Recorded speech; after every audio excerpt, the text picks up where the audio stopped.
quel que soit le pays où vous vivez, quelle que soit votre activité, que vous soyez employé du privé, fonctionnaire, entrepreneur, même tchisa, étudiant, etc. Si vous voulez améliorer votre situation financière actuelle, si vous souhaitez atteindre l'indépendance financière, si vous voulez résoudre vos problèmes d'argent, vous devez commencer par vous fixer des objectifs financiers. Alors, comment se fixer et atteindre ces objectifs financiers? C'est ce que nous allons voir tout de suite dans cette vidéo.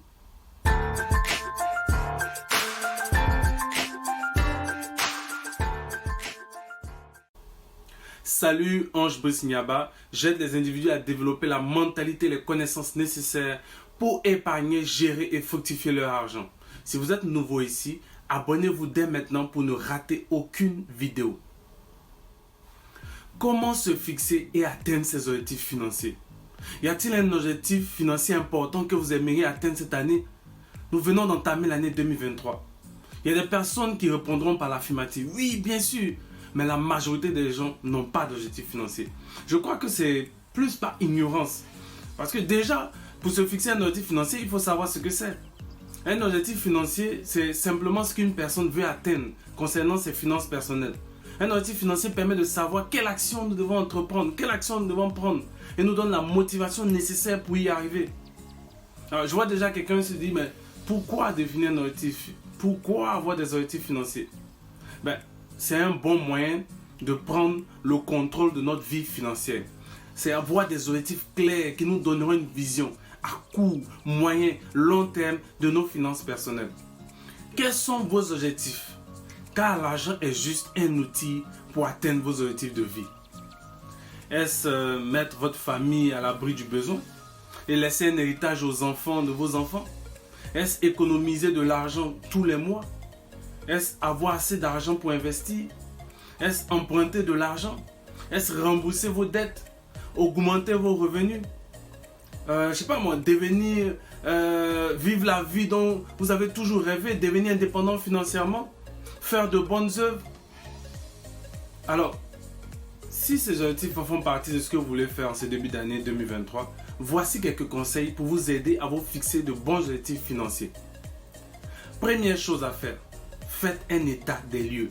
En d'autres termes, faites un bilan pour savoir quelle est votre situation financière actuelle. Est-ce que vous êtes endetté? Est-ce que vous avez plus de dépenses que de revenus? Ou alors plus de revenus que de dépenses? Est-ce que vous avez des entrées d'argent? Quelles sont vos dépenses? Quel est le solde de votre compte bancaire? On dira en français facile, il reste combien sur votre compte après avoir enlevé vos dettes et vos dépenses? Un objectif est un point à atteindre. Ce qui signifie qu'il y a forcément un point de départ. Raison pour laquelle, lorsque vous faites un état des lieux, lorsque vous faites un bilan financier, c'est très important. Parce qu'une fois que le bilan financier est fait, vous pouvez maintenant vous fixer vos premiers objectifs. Donc, pour ce faire, l'objectif visé doit être clair dans votre tête. On en vient donc au conseil numéro 2.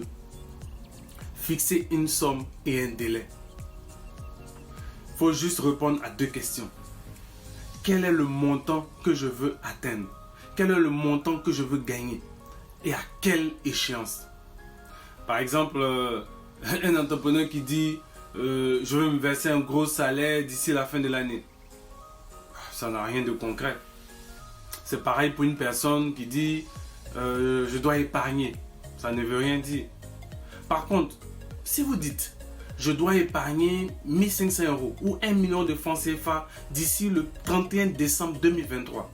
Pour ce faire, je vais mettre de côté 120 €, 80 000 francs chaque mois. Ça, c'est plus précis et c'est plus clair. Nous avons donc un montant concret à atteindre, 1 million ou 1500 €, dans un délai déterminé pour le 31 décembre 2023. La prochaine chose à faire, c'est de diviser cet objectif en petites étapes. Parce que souvent, ce qui nous démotive, c'est le fait que nos objectifs nous semblent trop difficiles à atteindre. On se fixe un objectif financier, puis après on se dit, ah vraiment, bon, est-ce que je vais y arriver? C'est pourquoi il faut décomposer cet objectif en mois, en semaines ou en jours. Et ça vous aidera à rester motivé. Ça vous aidera vraiment à vouloir atteindre ce que vous voulez faire. Donc, dans l'exemple précédent, on a dit, pour épargner 1500 € ou 1 million de francs, je vais mettre de côté 120 €, 80 000 francs chaque mois. L'objectif paraît bien plus abordable parce que nous l'avons divisé en mois. Quatrième conseil, écrivez vos objectifs financiers. Pourquoi? Une étude américaine a démontré que nous avons 42% de chances d'atteindre nos objectifs lorsque nous les écrivons. Oui, un rêve qui est écrit avec une date devient un objectif. Donc, affichez votre objectif de sorte à l'avoir en permanence devant vos yeux. Écrivez, que ce soit dans la salle de bain, que ce soit dans le salon, que ce soit dans plein de choses. Voilà. Par exemple, votre objectif c'est d'avoir 1 million par mois avec votre business d'ici 6 mois. Lorsque vous le divisez, ça donne 250 000 francs par semaine, 32 000 francs par jour, 100 billets de 10 000. Écrivez ça partout. Vous pouvez voir, écrivez ça partout. Mettez bureau, chambre, douche, tout, voiture. Pour finir, sachez que avoir des objectifs financiers, c'est parfois plus compliqué que prévu. Donc moi, je vous recommande de commencer par des objectifs vraiment plutôt simples, plutôt atteignables, qui ne sont pas trop difficiles. Si vous faites cela, vous verrez que les choses vont bien se passer.